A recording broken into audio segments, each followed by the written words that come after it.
And thank you, Dhiren. I apologize for some computer problems I had here, but we're going to move ahead. For those of you who didn't attend the session last week, it was similar to what I'm going to be talking about today, which is the foundation of what one needs to understand before operating on children's foot deformities. The foot is the most complex part of the musculoskeletal system. There are 26 bones in each foot, countless joints. The main bone in the foot doesn't even have any tendons attached to it. I think it's the only bone in the body that doesn't have a tendon attached to it. That's the talus. So before we can start managing the complex multi-segment deformities in children's feet, we need to understand how the foot works. And if you understand how the foot works, how it functions, the biomechanics, then we can understand when it doesn't work, what's going on. Bluetooth. I'm sorry? Oh. Somebody's unmuted. You can. Everybody should mute apart from Dr. Mosca, please. Thanks. So by understanding the biomechanics, we understand how the foot works, we understand how the foot doesn't work, and then we need ways to assess the deformities. How do we understand that we know the biomechanics, but then in real life, how do we apply that understanding of biomechanics to our physical exam, to our imaging examinations? And then once we have all that information, we can use that information to develop management plans. And so what I'm doing here is summarizing what I said last week, that once we have all that information, physical examination assessment, understanding biomechanics, radiological evaluation, then we can come up with an algorithm for managing these complex foot deformities. And in most foot deformities, there's more than one deformity. It's not just like degenerative arthritis of the hip in a 70-year-old. 2 bones, 1 joint, it wears out, you replace it. But here we have all these moving parts and some potentially moving parts, so we need to understand them. Last week, I focused on the biomechanics, as I said, and also the physical examination of the child's foot. Well, X-rays are to orthopedic surgeons what a stethoscope is to a cardiologist. We really cannot do our work without imaging. And the imaging is not very expensive MRI scans or CT scans. The imaging that we need to start with and maybe even end with are X-rays. And so for those trainees, I'm going to ask you a question. I'm going to give you about 15 seconds to think about it. When did Röntgen develop the X-ray machine? If anybody knows, let me know. We still have 6 seconds. Well, Röntgen developed the X-ray machine in 1895. 1895. That's an important date in history for an orthopedic surgeon. And that was a long time ago. CT scan. When was CT scan developed? 1980s. MRI. 1990s. Well, those last 2 imaging studies are helpful for many conditions, but for most of the conditions that we treat, pediatric foot deformities, X-rays are sufficient. And we always have to start there before we go to advanced imaging. One of the principles I talked about last week was that the assessment of the child's foot is based on a lot of things, but it's based on assessing the foot in weight bearing. And that is so important. If the child is old enough, capable enough, they need to be examined when they're standing up so you can see what the foot looks like when they're using it. Foot deformities usually hurt only when the child's using it and not just because the foot looks different when they're sitting down. So if we're going to evaluate the foot by observing it and standing, when we get X-rays, those X-rays have to be obtained in weight bearing or simulated weight bearing. If x-rays are taken with the foot just dangling in the air, the relationships of the bones are not going to be what they are when the child is standing up. When the child's sitting on the exam table and the foot is hanging down, it will look like a normal foot perhaps, but in weight bearing, it looks like a flat foot. And if the child has a Cavovarus foot and the foot is just hanging down when the x-ray is obtained, it's going to look like a terrible Cavovarus foot, worse than it really is. So the reason we get x-rays is to evaluate, to see through the skin to the bones that we can't otherwise do if we're just looking at the child's foot. It has to be in weight bearing. So we examine the foot in weight bearing and on the table. We get the images weight bearing or simulated weight bearing if the child can't weight bear because they're babies. They are weak because of their underlying neuromuscular condition. They just had surgery 6 weeks ago. So there are reasons we can't get full weight bearing, but then we should get a simulated weight bearing where the technician or you hold the foot in a comfortable, reasonably weight bearing position so we can assess the relationships between the bones.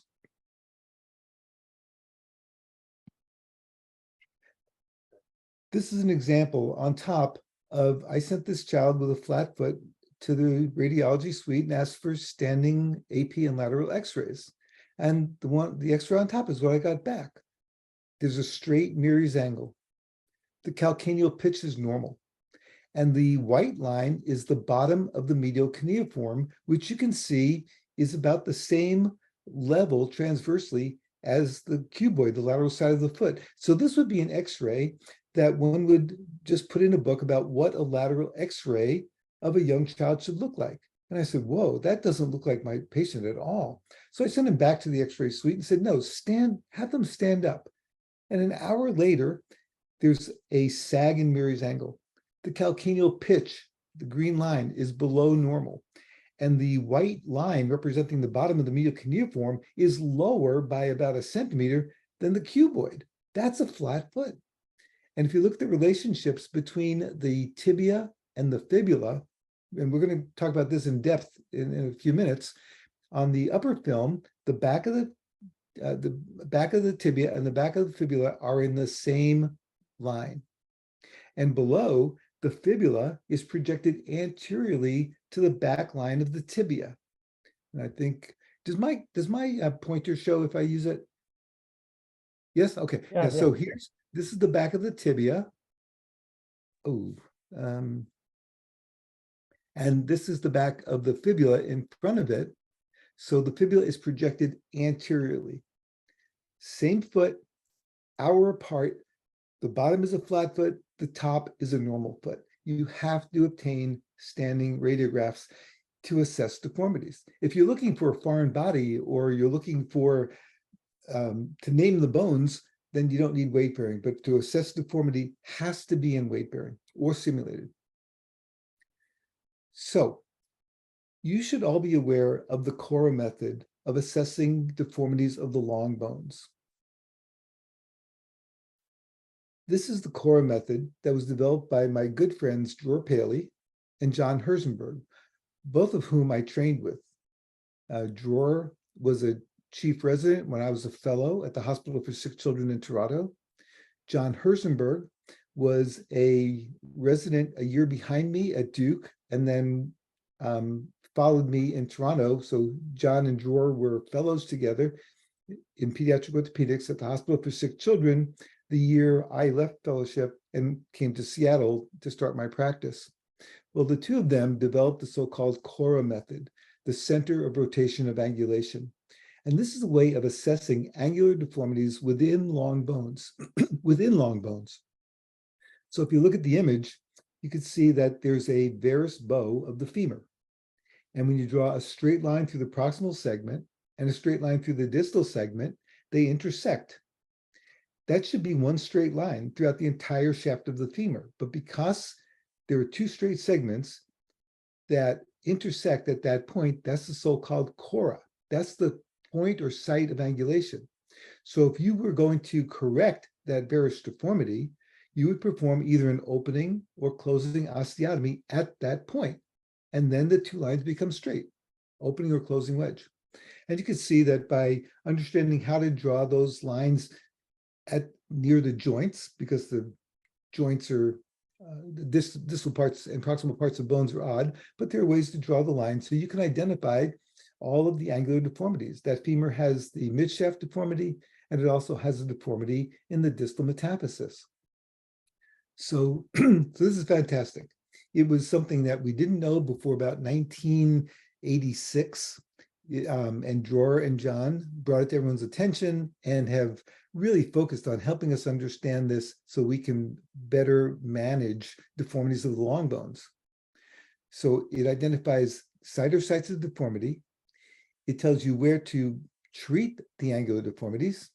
Also telling you things like if you cannot perform an opening or closing wedge osteotomy at the Cora, but you needed to do it some distance away, that you not only have to perform angulation, opening or closing wedge, but you also have to translate it, because the deformity can only be performed, deformity correction with angulation can only be performed at the Cora, or you have to add translation, sideways movement of the distal fragment if you perform the osteotomy away from the Cora. So again, these are basic principles. I just wanted to introduce it, but to say that's wonderful, but it doesn't apply to the foot.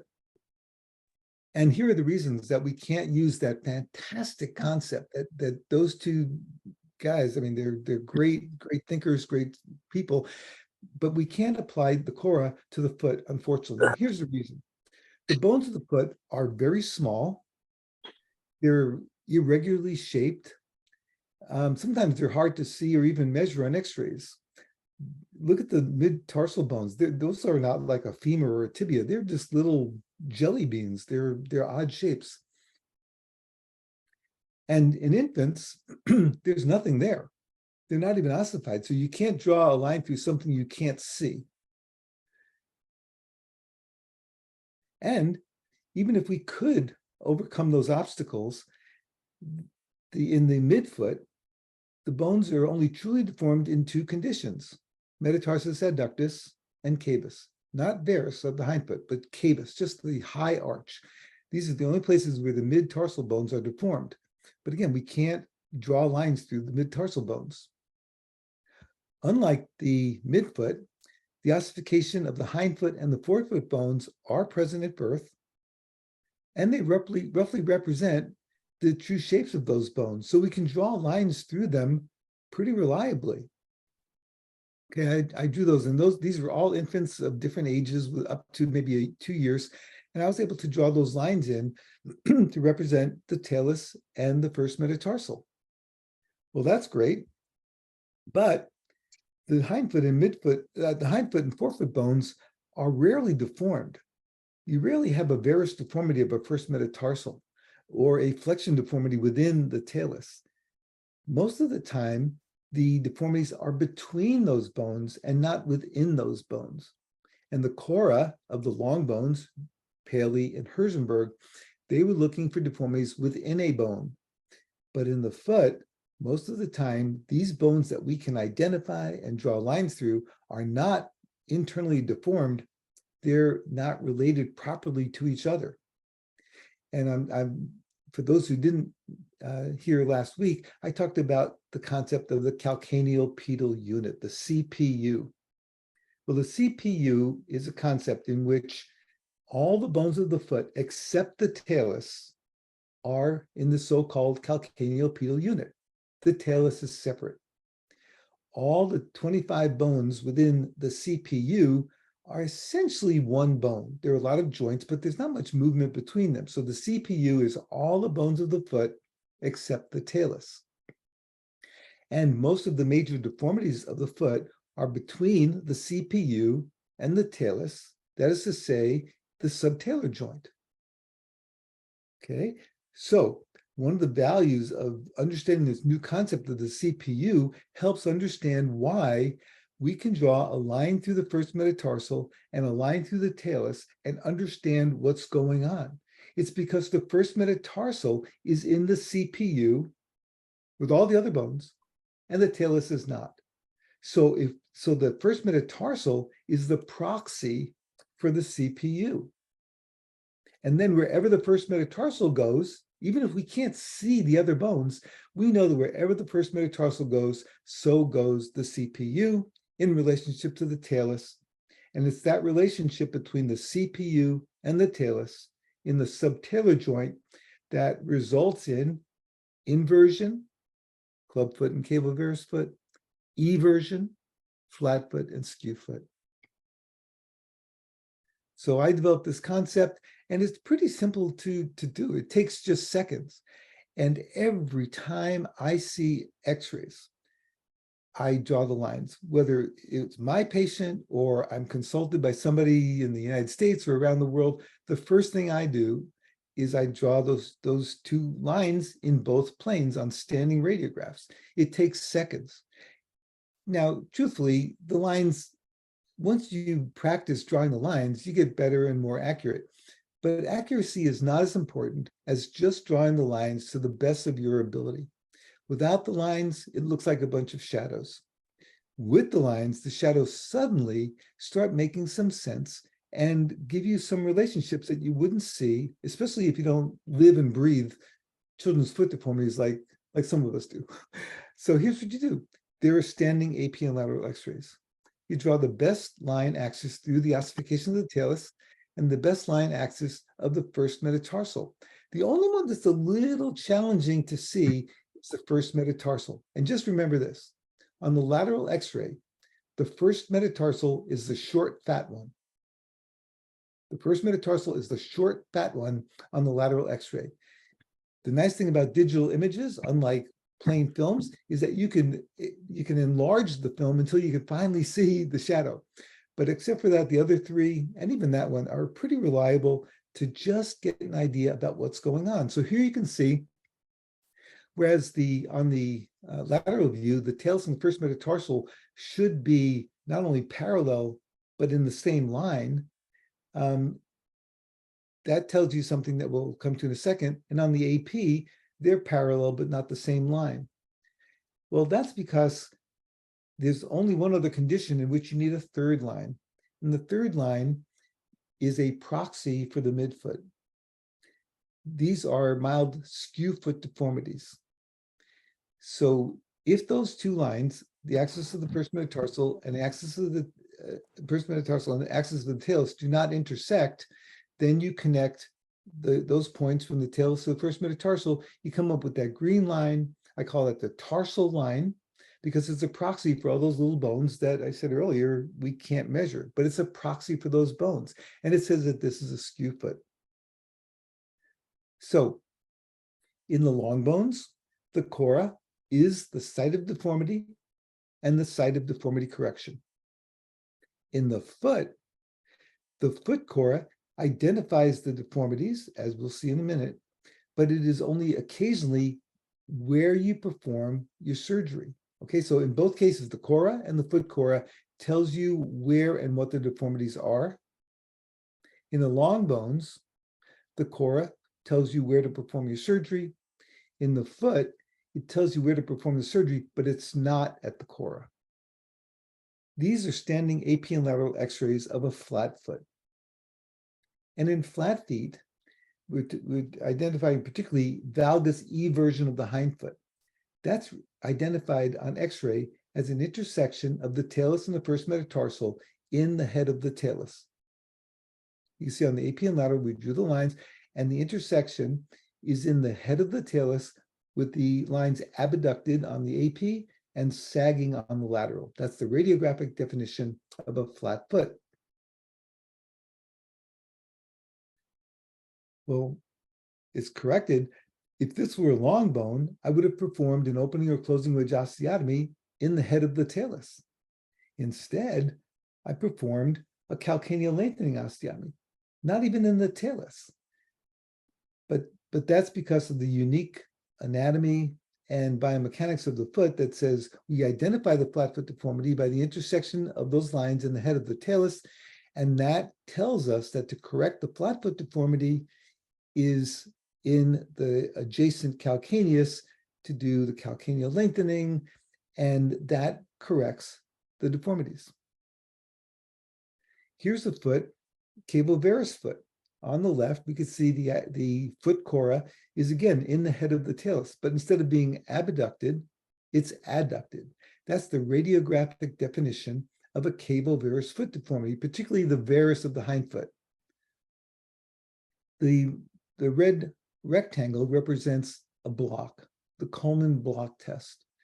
And by putting the block under the lateral forefoot, the hindfoot can attempt to evert. And in this case, with the block under the lateral forefoot, you can see that the first metatarsal and the rest of the CPU abducted to correct the inversion deformity.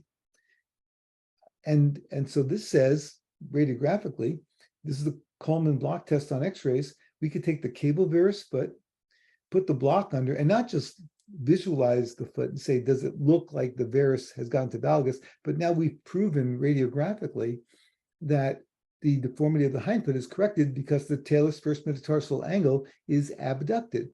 If it had gone farther, there would be a flat foot. So this is a way of defining Cavovarus deformity, varus of the hindfoot, and then we could stay with imaging, put the block under, and prove either flexibility or inflexibility. So this is how we do the block test. There's a varus hindfoot, and what Coleman said is put the block under. He put it under the entire lateral foot. I found that it's very inaccurate, and the children do not respond the way you'd expect them to if you put it under the entire lateral foot. If you put it under the lateral forefoot, the forefoot will pronate over the edge, and the hindfoot will either correct or not correct. It corrected in this case. So this is a flexible hindfoot, Coleman block test, but we can confirm that radiographically here, there. That's varus of the hindfoot with the block in place is corrected. That's a flexible hindfoot. If we put the block under a foot that is not flexible in the hindfoot, you go from the correction with a flexible hindfoot in the upper right to the lower left where the block is placed there, but the first metatarsal is still adducted versus the axis of the talus at the foot Cora.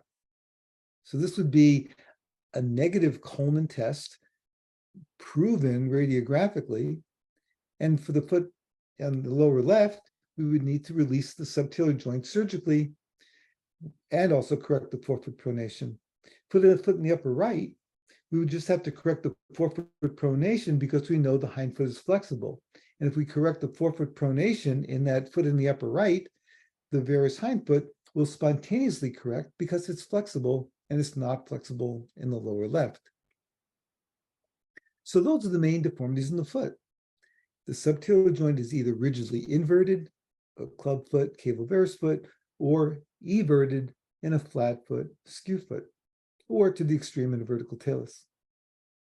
So you can see here, once again, that the foot Cora identifies the site of deformity. It tells us what's going on. But we need to understand that beyond that, in the foot, we don't operate in the head of the talus. We operate around the subtalar joint for hindfoot deformities. Well, let's move to the next part of the foot, because I said there are two deformities within the CPU, within the midfoot. One of them is metatarsus adductus, and the other is Cavis. Varus is hindfoot, Cavis is midfoot. So here, there's no deformity at the talonavicular joint. The navicular is right in front of the talus. And drew the line through the talus, drew the line through the first metatarsal, and the intersection is in the medial cuneiform. Recall that in a varus hindfoot, the intersection is in the head of the talus. But here, the intersection is the medial cuneiform. There's no deformity in the subtalar joint because the navicular is in front of the talus.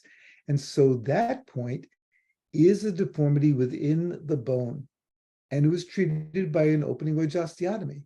This is analogous to the Cora of the long bones, except that medial cuneiform is so small, we couldn't possibly reliably draw a line through the proximal end and distal end. And in younger children, there's probably even no ossification there. So we can't apply the Cora principles to this bone, even though the bone has the deformity and is the site of deformity correction, because we can't draw a line through it reliably. In this case, the first metatarsal and the talus are proxies for what we can't draw reliably in the medial cuneiform. Those dashed lines are interosseous ligaments, and they help us understand why the fragments stay where they're supposed to stay. And this is Cavis. Cavis is plantar flexion of the forefoot on the hindfoot. It equates to high arch, but it really is plantar flexion of the forefoot on the hindfoot. And there I've drawn the axis of the talus, axis of the first metatarsal. They intersect in the medial cuneiform. They do not intersect in the first metatarsal. And during my training decades ago, we were taught to correct pronation of the forefoot by an osteotomy at the base of the first metatarsal. But that's not the Cora. If we performed this osteotomy to dorsiflex the first ray at the base of the first metatarsal, we would then create a line that was parallel with, but not linearly aligned with the talus. So we would create a skew foot, and we would bring the first metatarsal up, but the second metatarsal would remain plantar flexed and eventually develop stress transfer and painful callus under the second metatarsal head.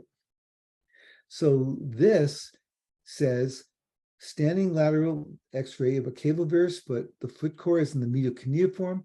The medial cuneiform is the site of deformity, the site of deformity correction with an opening or closing wedge osteotomy. When this is performed, not only do we correct the deformity at the site of deformity, but all the metatarsals supinate together, and there's never stress transfer to the second metatarsal head. So you correct deformity at the site. Could you try again? Whoops. Sorry. So all the metatarsals move together, and we don't even need internal fixation. Cavis, like metatarsus adductus, are midfoot deformities. Identifying that as the deformity is based on using the talus and the first metatarsal as proxies. So you can see how these two lines that take seconds to draw, especially on a computer, and don't have to be perfect, they just have to be good enough, can tell you so much about the deformities. And then you can use the foot Cora method to assess deformity correction. Skew foot, severe skew foot is a special example, and probably too much for now, but just to note that it'll help you also in a case where the AP X-ray of a skew foot, the angle between the talus and the first metatarsal is 0. It's a straight line. That is to say that those two lines are parallel, but they're not collinear.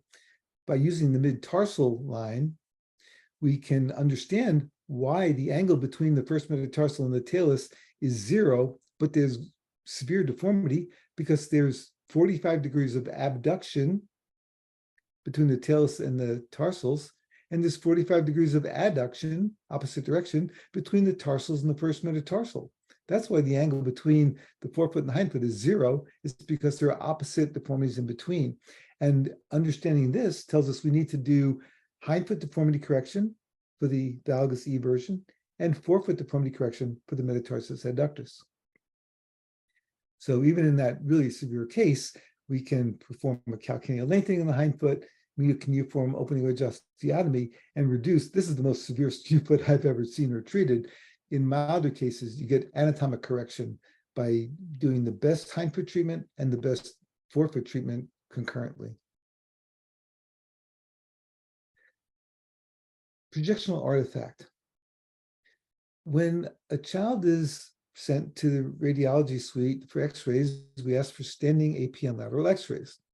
Well, this is an old image of the way it was done. The child stands up, the technician aligns the foot with the imaging screen and then shoots perpendicular.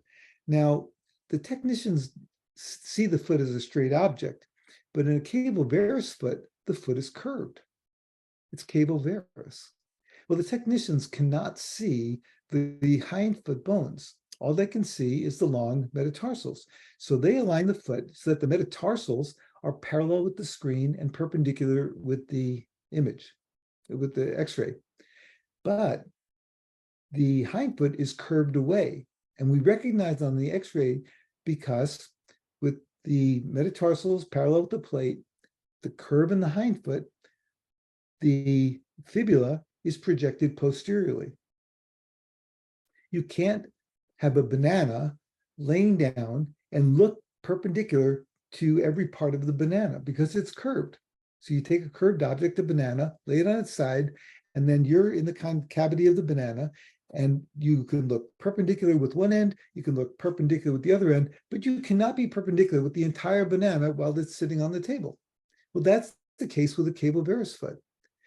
The techs do the best they can. It doesn't mean they're bad people, but they can't get an x-ray, a lateral x-ray of everything. This foot, we have you can see the fibula is projected posteriorly. The medial malleolus is more anterior. It almost looks like an AP of the ankle and a lateral of the forefoot. Well, I want to know what the hindfoot looks like. Well, then you have to go back in the radiology suite. You turn the toes toward the beam, and then with the forefoot angled away from the plate, have them shoot again. Now,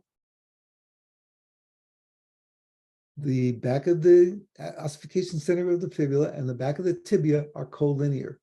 That's the definition of a lateral of the ankle. A lateral of the ankle has nothing to do with the shape of the dome of the talus. It isn't, because the talus is not the ankle. The ankle is the distal tibia and fibula. And anatomic alignment, true lateral, is when the cortices of both bones are collinear posteriorly. The reason we can't use the talus is because sometimes we've damaged it from serial casting with club feet. Sometimes it's under-ossified. Sometimes it's unossified. So, and it's not really the ankle. We want to know what the relationships of the distal tibia and fibula are, and this is what it is. The two bone cortices are collinear posteriorly. So now, with the foot rotated toward the beam, we have a true lateral of the hindfoot, and we have a rotated forefoot. So I don't know what's going on the forefoot on that image, just like on the upper image, I don't know what's going on the hindfoot. So I'll magnify these. That looks like a flat top talus, but it's not. It's only because on the top, we're looking at an AP. On the bottom, we're looking at a lateral.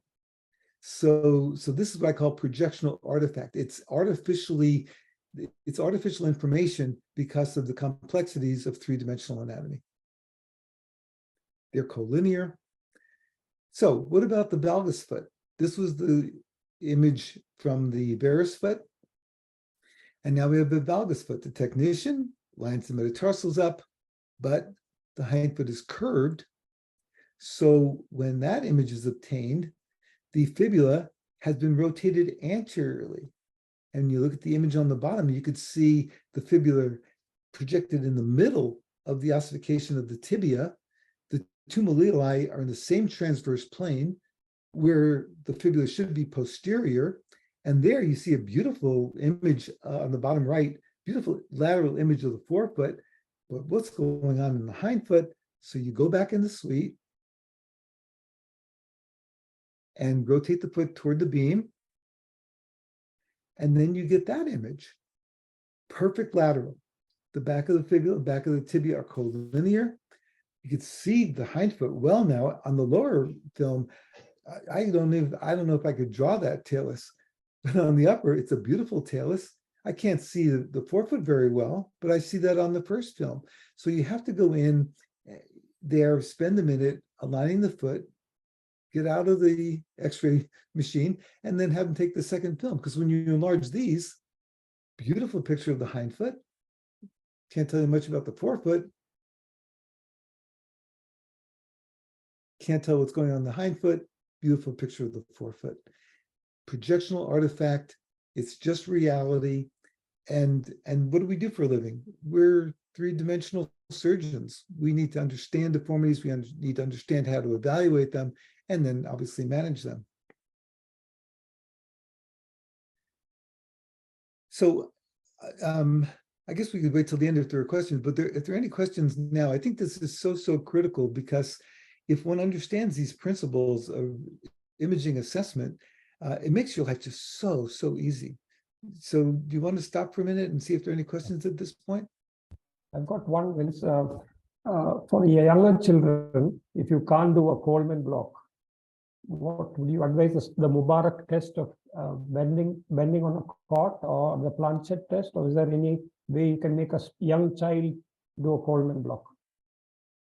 So Coleman, like Mubarak, looked at the foot and tried to determine what was going on with the bones. And I would contend that there's so much fat and soft tissue around the heel that it's easy to be fooled about what the alignment of the calcaneus is. X-rays don't lie. Now, if you don't obtain the X-rays properly, then they're not going to give you the most accurate information. But any X-ray is better than any eyeball. So Scott Mubarak would put the patient prone and he'd look at the foot and say, you see, now it looks like it's valgus, it was varus, it was valgus. But again, it's very subjective, because I've shown that the radiographic definition of hindfoot varus is a talus first metatarsal angle that's adducted, and normal is when the first metatarsal is abducted in relationship to the axis of the talus. That's objective. That's not subjective. It's not looking through fat. It's not saying, I don't know. It's objective. And that's why I do the clinical block test, because the patient hasn't gone for X-rays yet. So I document what I saw, but then I confirm it with X-rays. And doing the block test radiographically is the most objective way to make that determination.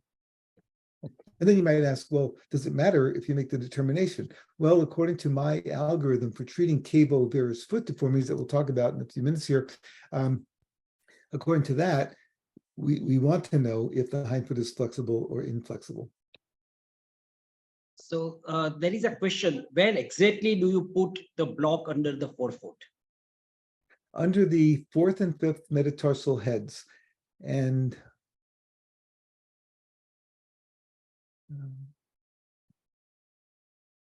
I'll keep going this way. Under the fourth and fifth metatarsal heads, and it is, because try this yourselves. Get a block. Get the block that you ask your patients to stand on. Now, you know what you're trying to accomplish. So you'd have a 2.5 centimeter block, and you put the entire lateral border of your foot, lateral heel, lateral forefoot on the block, and see what happens. What will happen is you'll try to stand on the block. You're not going to automatically evert your hindfoot and pronate your forefoot. You're going to try to stand on the block, and you know what you're trying to do. The child doesn't know what you're trying to do. And you can tell them, no, let your foot roll over, let your foot roll over. They're not going to get it. They're going to try to stand on the block. That is the natural human thing to do. So you could be in the room. The technicians are definitely not going to be able to tell them what to do. Well, you could go in there every time and lose time from seeing your patients and force them to evert the hindfoot, pronate the forefoot off the block. But it's very awkward, and it actually is painful to do it. It's uncomfortable. But if you take that same block and just put it obliquely under the fourth and fifth metatarsal heads, leave the heel on the ground. It's comfortable, it's natural, and the rigid forefoot pronation will be accommodated by the block. And then if the hindfoot is going to move into valgus, it will happen.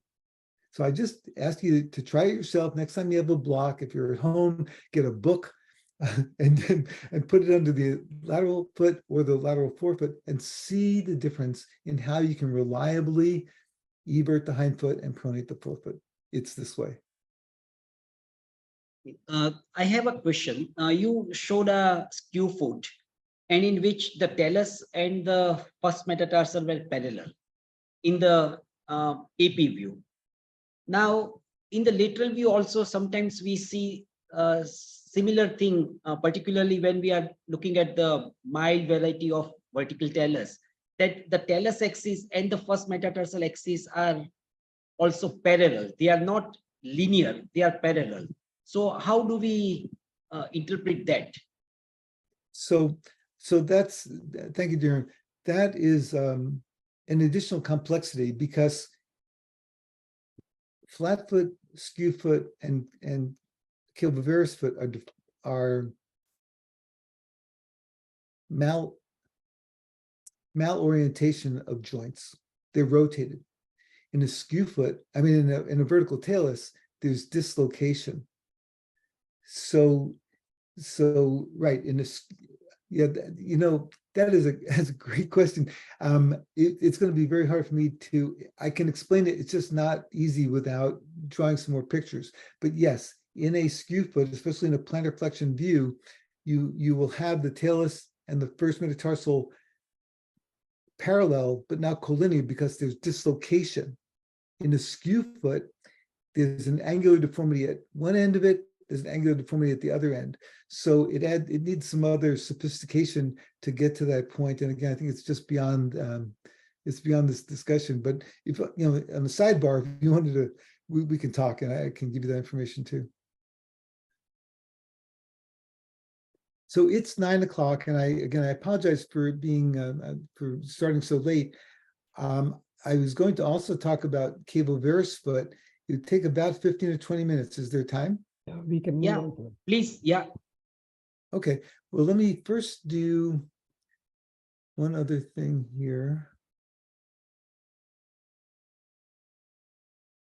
I want to just say a few more things about imaging and then be done with it. And that is that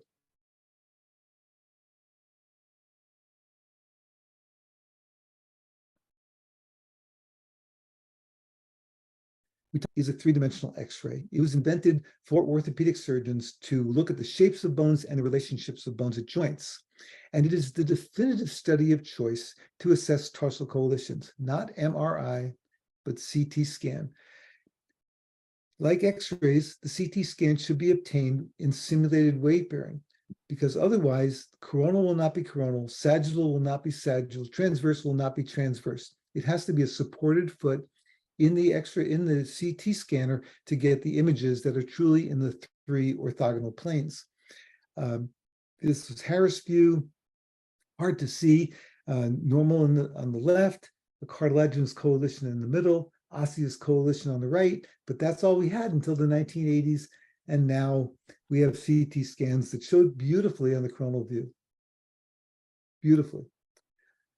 And you get 3D reconstructions and you could spin the image around. And so understand complex deformities, not just tarsal coalitions, but complex, rare idiopathic, multiply operated feet, where it's just hard to use plain images to understand what's happening at each segment of these complex multi-segmental deformities. CT scan. MRI shows soft tissues. That's why it was invented, to look at things you can't see, because on the lower left, this baby had a clubfoot operation and the navicular is dorsally dislocated on the talus. The surgeon didn't line it up properly. The foot was very tall on the instep, short toe to heel. And if we look very closely, we can see a little dot of a shadow of bone here. These lines are parallel, but translated. So is that a skew foot, right, Darren? No, because the MRI that costs $5,000 under anesthesia shows that the navicular is dorsally dislocated on the talus. So this foot had an iatrogenic deformity, and because of under ossification, the MRI was needed.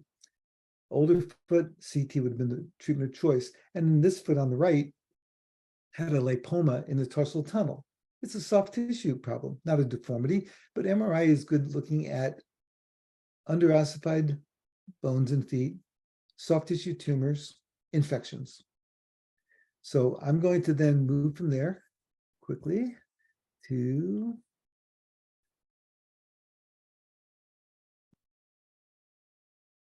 And before you start the next presentation, how do you take a simulated weight-bearing X-rays? CT scan.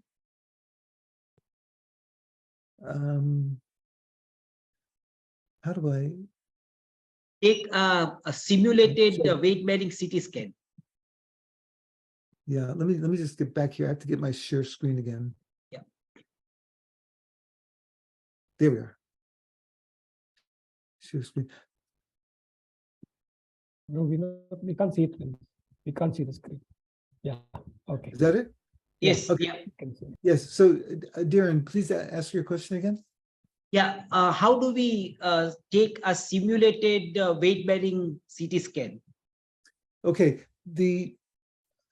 In our department, the radiologist had a plexiglass device that they, when the child's laying supine, they push it up under the foot so it maintains a 90-degree. But whether it's a fancy plexiglass device or it's a block of wood or it's a pillow, you need something to just support the angle at neutral 90 degrees. That was a part because we never held our CT scan technicians to do weight bearing. I don't think that's been stressed at all. We've always been letting the foot be in the air in the CT gantry. Yeah, Nobody's ever for, stressed on that point. For tarsal coalitions, there's no movement in the subtalar joint. So even though the planes are not orthogonal, you can get some information, but the best information, because the most important plane of assessment in a CT scan for tarsal coalition is the true coronal plane. The coronal plane can tell you about the size of the coalition. It can tell you about the histology, is it bone or is it cartilage? It can tell you about the thickness of the posterior facet, and it can tell you about the hindfoot deformity. Those are all on one beautifully placed single coronal slice to the subtalar joint. But if it's out of plane, all that information is not accurate. Okay, we talked about Cavovarus foot, varus hindfoot, pronated forefoot. Here, let me just put this out of the way here. If we can. Okay, so there's a sketch of varus hindfoot, all the metatarsals on the ground. This should remind those of you who heard me speak last week about this twisted out relationship. It's a varus hindfoot and opposite twisted pronated forefoot. If we wring the water out of the towel, we spin the foot, we create this deformity. And here, with the Coleman block performed, we lift up the lateral forefoot, we allow the forefoot to pronate off the block, and in this case, now the calcaneus is vertical. So this is a flexible hindfoot according to Coleman. We proved it with our radiographic block X-ray. And we know that if we correct the forefoot pronation, the hindfoot will straighten out. Whereas with the block there, the hindfoot did not go to vertical. If the calcaneus remained in some varus, we would need to correct the forefoot pronation, but also correct the hindfoot varus with surgery. And note that the relationship between the metatarsal heads and the calcaneus has not changed on those two sketches. The only thing that changed is that the calcaneus went from a varus alignment to a neutral alignment. When we talk about deformities like pronation, it's pronation of the forefoot to the hindfoot, not pronation of the forefoot to the tibia. Otherwise, the sketch on the left, you would say there's no pronation of the forefoot. There is pronation of the forefoot in relationship to the hindfoot. The fact that all the metatarsals are on the ground is because there's no pronation of the forefoot in this alignment versus the tibia, but it's always forefoot to hindfoot, not forefoot to tibia. It's a pronated forefoot in relationship to the calcaneus.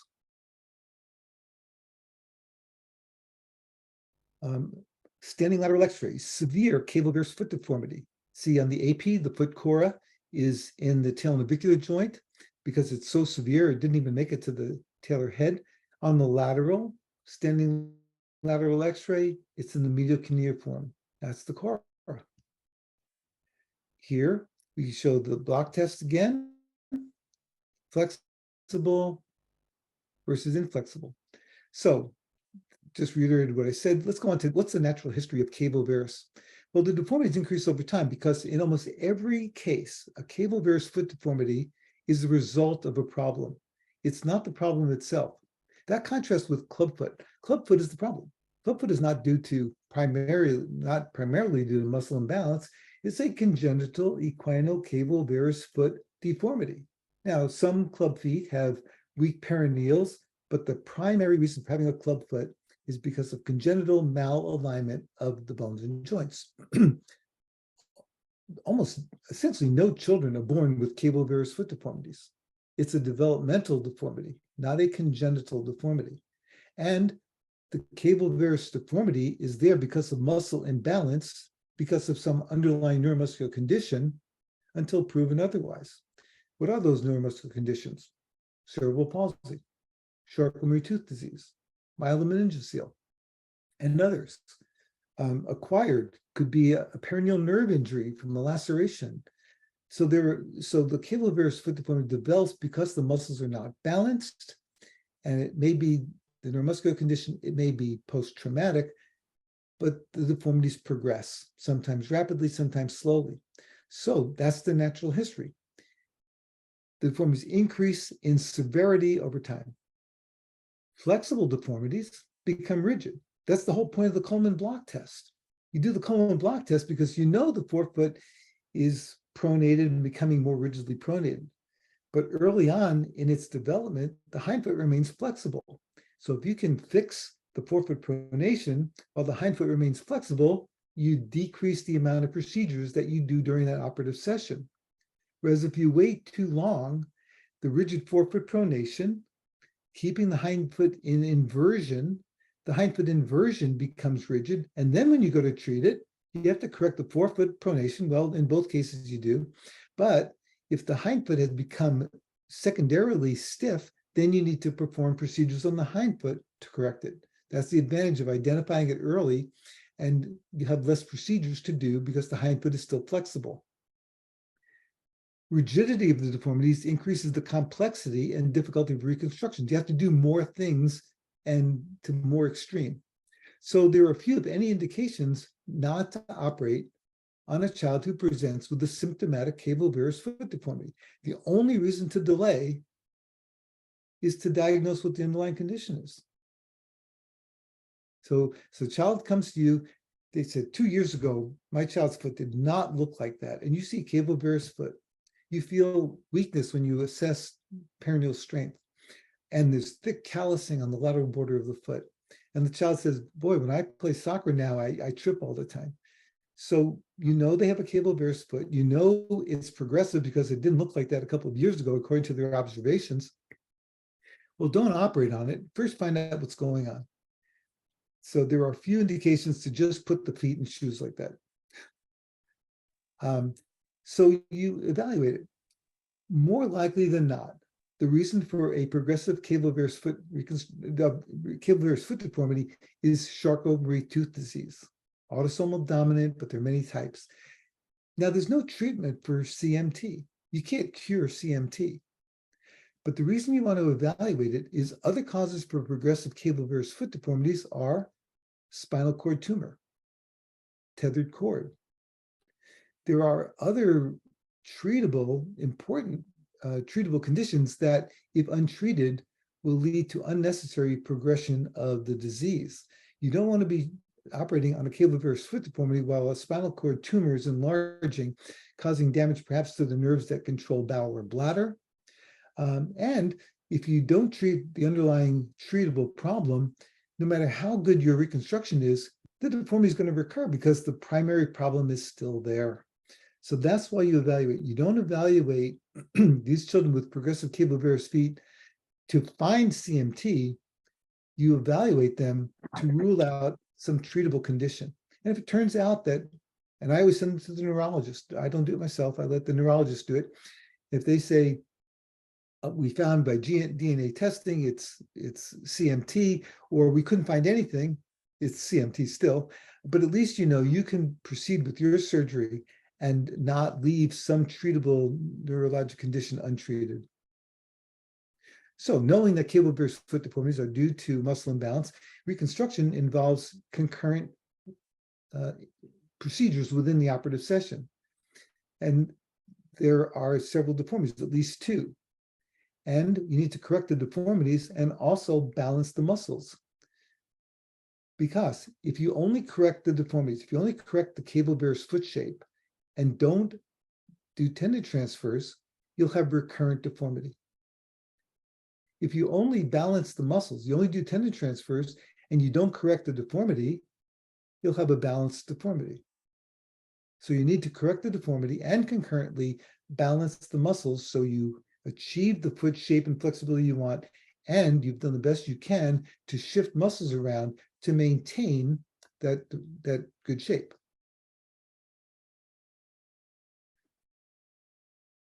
So deformity correction, in this case, we lead with soft tissues to realign them. In the cable-bearer's foot, what's primarily holding the hind foot in inversion and varus are the plantar medial soft tissues, the abductor hallucis, the plantar fascia. Once the subtalar joint is everted to neutral, then you uncover the severity of the forefoot pronation. That needs to be treated by an osteotomy to correct the midfoot pronation. And in some cases, even though you've released the tight soft tissues in the hind foot, you need to perform an osteotomy to correct any residual deformity of the hind foot. But you lead with soft tissue plantar medial release of the subtalar joint. And you reserve arthrodesis for the adult foot and ankle surgeons. Even into mid to late adolescence, most cable-bearers foot deformities can be treated without arthrodesis, without fusion. Soft tissue releases, and then midfoot and possibly hindfoot osteotomies. But that's for deformity correction. I'm not talking about the muscle imbalance now, just the deformity correction. Soft tissue release, one or more osteotomies. And recognize that the tendon of Achilles is rarely contracted in CMT. It looks as though there's limited dorsiflexion in children, adolescents with cable-bearers from Charcot-Marie tooth disease. But the equinus is not in the ankle. The equinus is in the midfoot. The definition of Cavis is not high arch. The definition of Cavis is plantar flexion of the forefoot on the hindfoot. And the Cora for that deformity is the medial cuneiform. So when you have the cable-bearer's foot and you attempt to dorsiflex, you say, wow, the bottom of the foot is only 90 degrees to the tibia. But the midfoot is plantar flexed. The standing lateral x-ray shows the calcaneal pitch is actually above normal. The hindfoot is fully dorsiflexed, but what makes the foot look like it's not dorsiflexed at the ankle is because the forefoot is plantar flexed. Excuse me. And so in our treatment of the plantar medial release soft tissues, the medial cuneiform dorsiflexion and osteotomy, then what you do is you bring the forefoot equinus up to neutral, and then you recognize that the ankle is perfectly fine. There's no tendon of Achilles contracture. The only apparent plantar flexion was in the midfoot and not in the hindfoot. Why not do triple arthrodesis? Because we know it leads to stress transfer to the ankle joint. And then if you have a triple arthrodesis, the ankle joint has been stressed out after years of trying to do subtalar joint movement. And then you fuse that, then you have a pan-talar arthrodesis. What's better than a pan-talar arthrodesis? An amputation. With an amputation, you can play sports, you can play cricket, you can play soccer, you can play whatever you want to play. You can go for hikes. With a pan-talar arthrodesis, you can't do any of those things. So don't do triple arthrodesis. And without getting into the weeds here, I will let you know that this is a surgery that I think is the most beautiful and elegant surgery of the foot. And that's what I call my superficial and deep plantar medial releases. I have pictures of it in articles, chapters, my book, in the second edition of my book that I am one day away from revising. I should have it done today and have it to the publisher on Friday. I have a video of how to do this release. And I think once people see the video, those who have come to observe in my practice have seen it and they say, wow, now the pictures make sense. So I think by putting the video online for the ebook, that then you'll be able to go back at the pictures and appreciate that the abductor hallucis has 3 origins. And between those 3 origins pass the 2 posterior tibial neurovascular bundles. And the lateral bundle then travels under the foot, deep to the plantar fascia and the flexor digitorum brevis. Those structures, the 3 origins of the abductor, the plantar fascia, and the short toe flexors need to be released while protecting the 2 neurovascular bundles to begin abducting the adducted midfoot, flattening the excessive cavus. And it's just an elegant dissection. And that would be what you need to do for a flexible hindfoot with the Coleman block test. If with the block test, the subtalar joint does not evert fully, it means that you need to do the superficial release, what we just talked about, and also lengthen the tib post and open the talonavicular joint. What does this seem like? This is the clubfoot operation, right? This is what you do in a clubfoot. You release the soft tissues, lengthen the tib post, open the talonavicular joint. This is just an infant clubfoot operation on an older child and adolescent. I just brought it up some years, but that's the analogy of doing these things. That is the first stage of getting the subtalar joint aligned. And hopefully the child is presented to you early enough in life that either you don't need all of that release because the hindfoot is flexible and you only need the superficial release, or you do the deep release, including the joint, but that is sufficient to evert the hindfoot completely. If not, in 2 slides, I'll tell you what you do. So you do the plantar medial release, superficial or deep. Wait 2 weeks and let the skin stretch by stress relaxation. Because the next thing to do is to correct the forefoot pronation, and this requires an osteotomy. Some of the pronation will have been corrected by the release of the soft tissues, the abductor, the plantar fascia. That will have enabled the plantar flex first metatarsal, the pronated forefoot, to begin to correct, but rarely completely. So then you need to go in and perform an osteotomy. Where's the foot Cora? In the medial cuneiform, not in the first metatarsal. And this sketch and this x-ray was from an old edition of Lovell and Winter's text. And you see what happened when they performed the osteotomy at the base of the first metatarsal? They created a reverse skew foot. And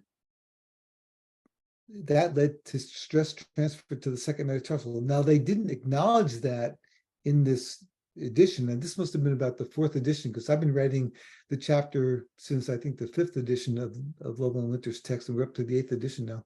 But anyway, this is what they used to say to do, but it's wrong. It's because the foot Cora is the medial cuneiform, perform an opening wedge osteotomy, and you correct the deformity at the Cora, and you don't get stress transferred to the second metatarsal. Here it is.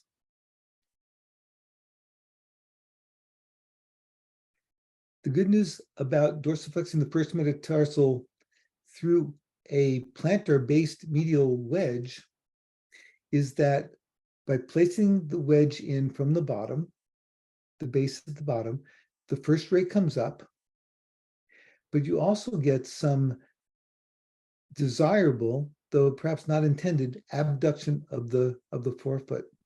And the reason is that on the medial side of the medial cuneiform is just air.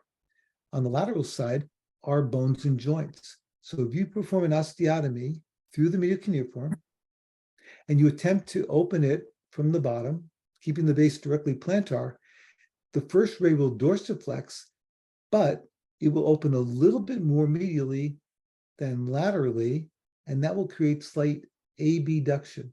Well, perfect. You can't avoid this transverse plane doing what it's going to do, but use it to your advantage. You dorsiflex the first ray, and it slightly abducts. That's in contrast to dorsiflexing the first ray through a dorsal closing wedge osteotomy. If you take the wedge out of the medial cuneiform, you will still dorsiflex the first ray. But because there's only air medially, and there are bones and joints and ligaments laterally, when the first ray comes up, it will close a little bit more dorsomedially than dorsolaterally, and that means you'll dorsiflex the first ray, but also create some unintentional site adduction. That's why we put the bone in from plantar. If you put the bone in from plantar, you'll lengthen the medial column. If you take the bone out from the top, you slightly shorten the medial column, but you create an undesired deformity. In order to correct the pronation deformity, we need to put the bone in from the bottom. We dorsiflex the ray, we abduct as a little side effect. It lengthens the foot, and that's why you need more skin. And you don't have that in the first operation. But 2 weeks in a cast, after a plantar medial release, the skin, the fat, the neurovascular bundles elongate by stress relaxation. And then you have skin 2 weeks later to do this and not get necrosis of the skin. The osteotomy is performed, simply placed in the middle of the body. You want to start halfway along the medial column, so you have 2 large fragments, and you want to aim for the second metatarsal middle cuneiform joint. That way you've created an osteotomy next to a joint. It gives more mobility to the fragments of the medial cuneiform, but they don't displace because you've cut between the interosseous ligaments.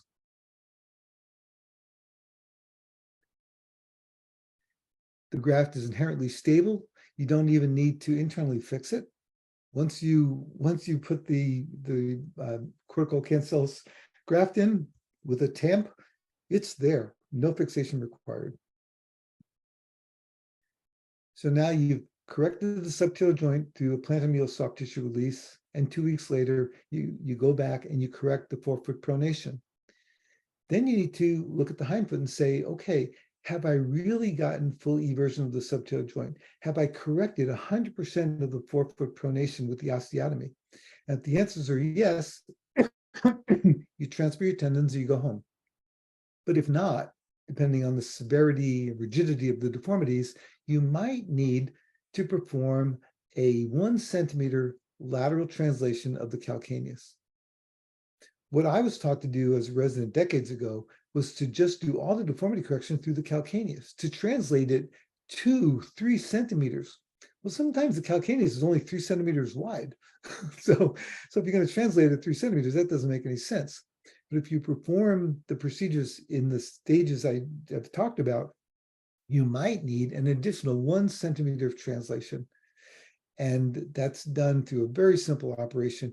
In fact, the incision for the translation is the same as the incision for the transfer of the peroneus longus to peroneus brevis, which is the #1 tendon transfer you'll need to do.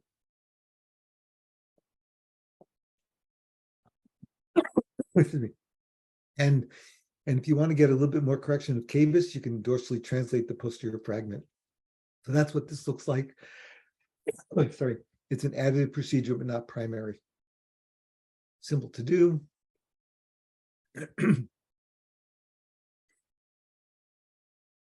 And you can fix it either with a screw or wire.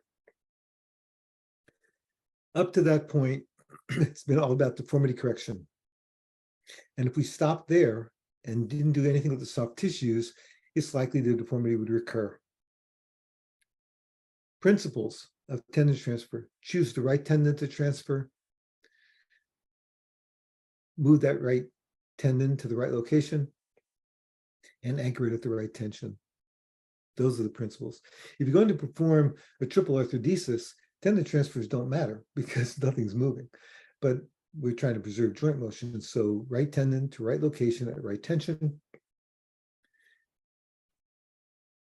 Residents, fellows, the #1 deformity in a Cavovarus foot, I've said several times today and last week, is pronation of the forefoot.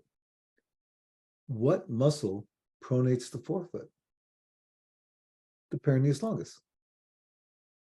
So the peroneals are getting weak in Charcot-Marie tooth disease, but the peroneus brevis gets weak before the peroneus longus, apparently. The peroneus longus pronates the forefoot. So if we merely released the peroneus longus, we would, to some extent, balance the foot and stop the pronating force on the forefoot. But why waste the power? The two peroneals combined to weaken the tibialis posterior. Now we've lengthened the tibialis posterior to weaken it, but how can we get more strength of eversion? Well, we can release the peroneus longus from the first metatarsal, stop it being a pronator, but instead of just letting it fly, we can weave it into the peroneus brevis. So now the peroneus longus and brevis have combined power on the base of the fifth metatarsal to evert the subtalar joint against the tibialis posterior that we've weakened by lengthening it 2 weeks ago. The peroneus longus to brevis transfer gets rid of a deforming force, and it adds strength to where there's weakness. So it's 2-in-1. It's a wonderful transfer, easy to accomplish. And that incision that you see there is the same incision that you use if you're going to also do a posterior calcaneus translation osteotomy. It's the same incision. You're already there. There are other tendon transfers. This is a complex topic for the most complex foot deformity there is. Remember that recurrence of deformity and the need for future operative procedures is possible because we don't correct the underlying condition. But if we understand the underlying condition, the rate of progression of the underlying condition, manage what we can by balancing muscles in addition to deformity correction, we can preserve the good shape and muscle balance for years and years to come. I've operated on about 600 Cavovarus foot deformities, and I've rarely had to do a third operation. Now, maybe once they turn 21 and I can't treat them anymore at my hospital, maybe they, when they're 22, they go see an adult foot and ankle surgeon in Seattle. But I mean, we're talking 600, and maybe less than 5 I've had to do an operation beyond the 2-stage reconstruction. Avoid arthrodesis, keep your options open for the future. And wrung out foot deformity, result of the problem, natural history is progression and stiffness, correct deformities and balanced muscles, and avoid arthrodesis.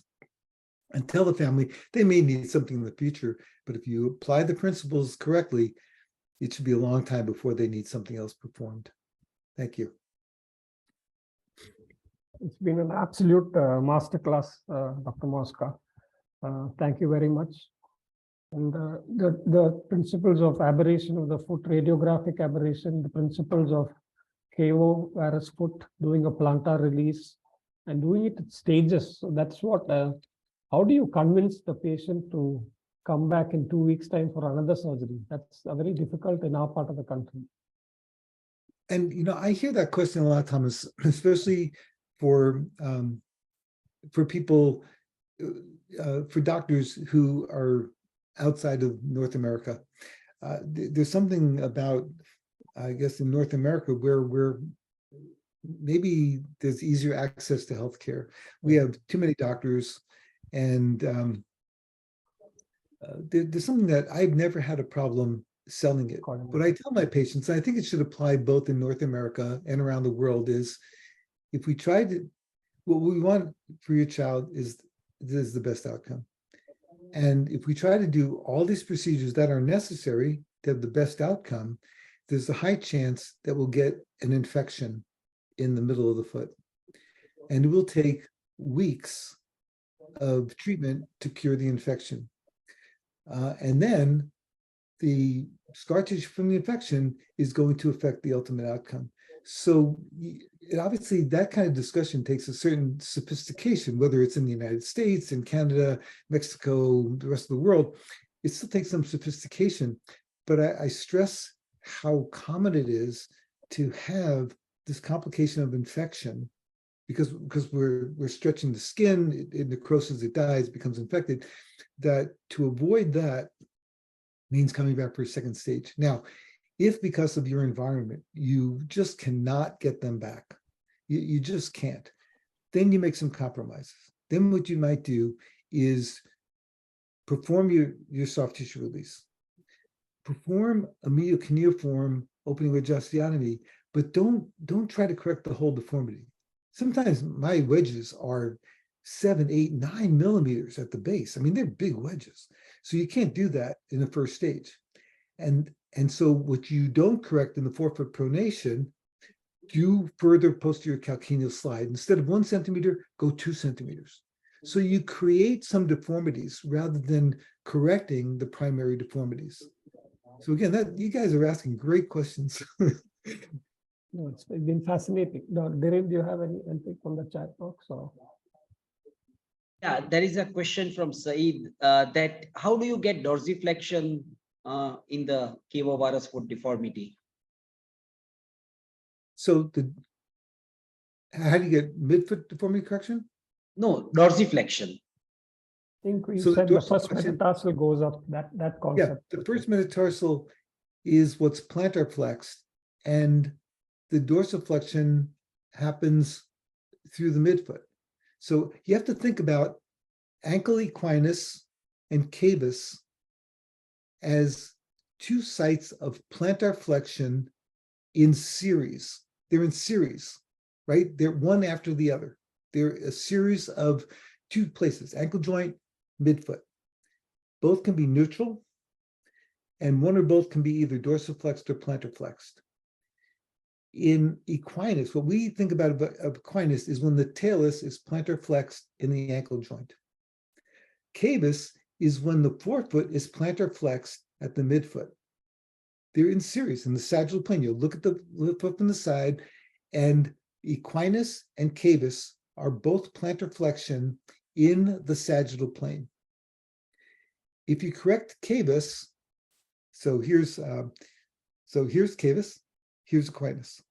If we correct the equinus and we don't correct the Cavis, we correct calcaneal Cavis.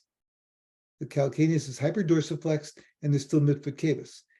If we correct midfoot Cavis, then we straighten out the foot and we can determine if there's any ankle equinus left.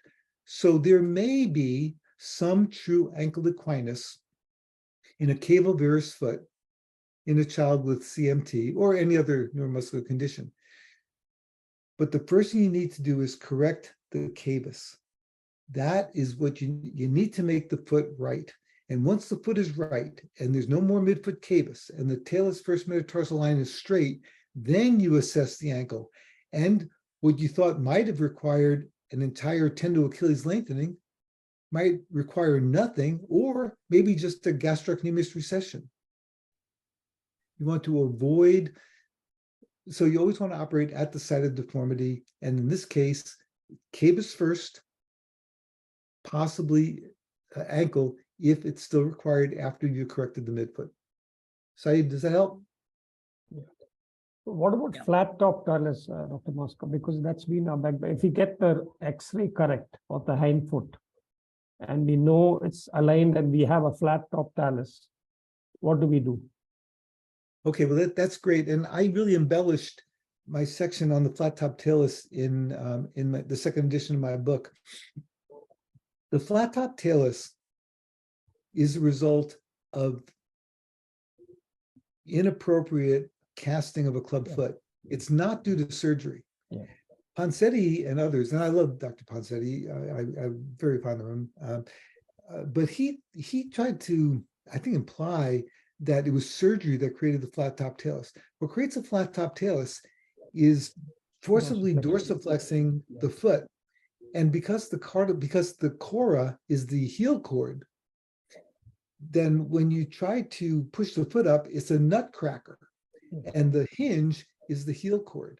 So what happens is that the back of the tibial epiphysis and the back of the dome of the talus get crushed and keep pushing and pushing and pushing against this relentless tether of the tendon of Achilles. It gets crushed in the back. So that's the etiology. It's not surgery. The reason that we don't see it so much with Ponsetti casting is because we correct the subtalar joint, we dorsiflex, and 6 weeks later, we do the tenotomy. There isn't time to crush the cartilage analog. In the day when I was training, we used to cast club feet for 6 months. Of course we crushed the cartilage on that. Of course we did. It wasn't the fact that after 6 months of inappropriate casting we operated, it was because we crushed it. So when the dome is crushed, it's crushed. And in a growing child, and so the neck of the talus is already impinging on the anterior tibia. What you need to do is to reorient the ankle joint. And that can be done by guided growth of the distal tibia with a plate and screw construct anterior, just like you would correct varus or valgus with the plate and screws. You could put a plate and screws on the anterior distal tibia and create recurvatum of the distal tibia, and then it moves the whole foot upward. If you lengthen the heel cord, all you're going to do is increase anterior impingement. The neck of the talus is already impinging anteriorly, so lengthening the heel cord makes no sense.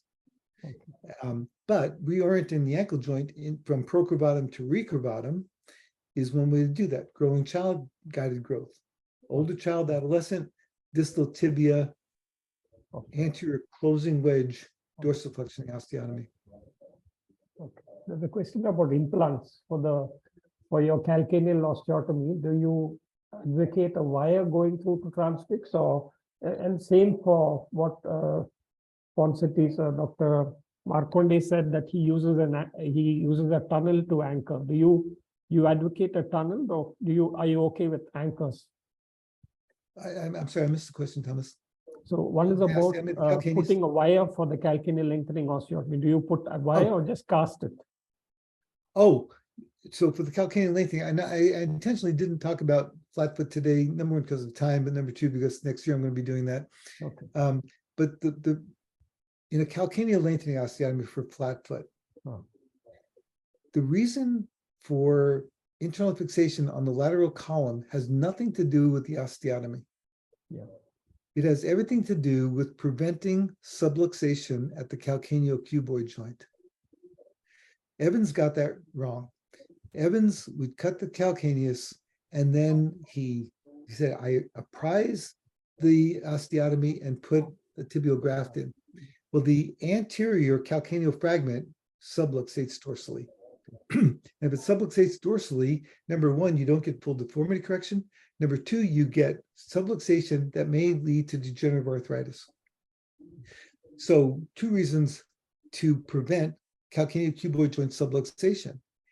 If the joint is pinned retrograde with a wire before distraction of the osteotomy, there'll be no subluxation that could turn into pain later on. By preventing subluxation, the acetabulum pedis will fully correct the deformity. And that's the reason. Now, the wire that's inserted retrograde across the calcaneal cuboid joint that prevents subluxation is in line with the osteotomy with the graft. So why not advance it retrograde through the graft into the posterior calcaneus? But that's the only reason for it. When the graft is put in the osteotomy and it's impacted, just like it was impacted into the medial cuneiform, it's inherently stable.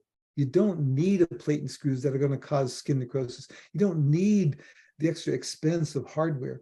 The wire is to protect the joint from subluxation, the CC joint, and because it's there, sure, send it in, but that's not the reason for it.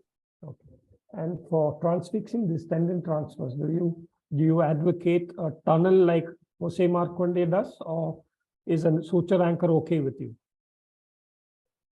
When you do, let's say, a tibialis anterior tendon transfer, is it okay to anchor it with a suture anchor, or do you advocate a tunnel like the Iowa people? Okay, again, it's a little bit age dependent. Okay. I think most people are doing tibia transfers as the full transfer as in a club foot. Yeah. And so here we're talking about a 4 or 5-year-old with a very tiny ossification of the lateral cuneiform. There's not room for a bioabsorbable screw or other device. There's not enough anchorage there. So there, the drill hole, the sutures through, tied on the bottom of the foot is the best. When we're talking about older children, adolescents, then we're usually talking about, for example, a split anterior tibial tendon transfer. In Charcot-Marie tooth disease and cerebral palsy, we're doing a split tibia transfer. Well, the best location for dorsiflexion eversion is the peroneus tertius, right? So for those of us who have well-balanced feet, we have the tibant, which dorsiflexes on the medial column. We have a peroneus tertius, which dorsiflexes on the lateral column. People like in CP and some CMT have weakness of the peroneus tertius, but the tendon's in the right place. So when I do my split tibant transfer, I move it over and I weave it, a pulvar taft weave, into the peroneus tertius. I don't care about the muscle of the peroneus tertius because it doesn't work anyway, but I love its anchor point because the right tendon at the right location, that's the right location. And so I weave it into the peroneus tertius. About 15% of people do not have a peroneus tertius. So if there's no peroneus tertius, then I put it into a drill hole in the cuboid, because now we're in the cuboid for a split. So put in the cuboid, and I use a bioabsorbable suture anchor in the older child. Okay. Bioabsorbable suture anchor. Okay. Then there is a question that instead of doing a tibialis posterior lengthening, why not to transfer it dorsally and laterally? The peroneus tertius, I mean, the tibialis posterior is out of phase for dorsiflexion, right? So the tibant works during swing. The tibialis posterior works during stance. It isn't known how reliable a tendon muscle can change its phase of activity. So again, tibialis anterior works during swing. Your foot goes through, tibant and tertius pull the foot up, and then you take your next step. The posterior tib works when the foot's on the ground. So if you take the tib post and you put it to the dorsum, it may act as only a tenodesis, but not as an active dorsiflexor. If the peroneal muscles, tibant, peroneals, are completely gone, they're completely wiped out, and the only strength in the foot is the tib post, then transfer it. But if the tibant and the peroneals are a little bit weak, then I would say reinforce them, and that would be by moving more power laterally, the longest to the brevis, the split tibant, and weaken the tib post to create muscle balance. And one other thing, if you lengthen the tib post and years later, when the CMT has progressed and now you really have no dorsolateral power, even though you've lengthened the tib post years previously, it can still be transferred. It has remodeled, and you could transfer it to the dorsum through the interosseous membrane as you would have done primarily, but at least you've kept in-phase muscles doing in-phase things as long as possible. I think the other big message is that you said not to do arthrodesis, because in India, we all walk barefoot on irregular surfaces. I think so. It's very, very important. The message that you gave to all our young, it's a very important message about not doing arthrodesis and do more of soft tissue release and osteotomy. And that's a very important message. Dhiren, you want to close? Or yeah, really, I learned a lot of things. The first thing which I really enjoyed is about like when the foot is curved and when you take a lateral X-ray, actually it's not a lateral for forefoot or a hind foot. So you have to take two views, one for the forefoot and the one for the hind foot. That's really very useful information, because time and again I used to tell radiologists that this is not a perfect view, this is not a perfect view, but now I understood the reason that why it is like that. So that's really great. And the second is like two lines, one for the talus and one for the metatarsal. That gives us so much idea about the foot deformity. That was also very new, and I really will apply in the practice also. And I'm sure all the fellows will use that in a practice and they will be able to understand where the problem is. So with that, thank you very much, Professor Mosca, for sharing your knowledge.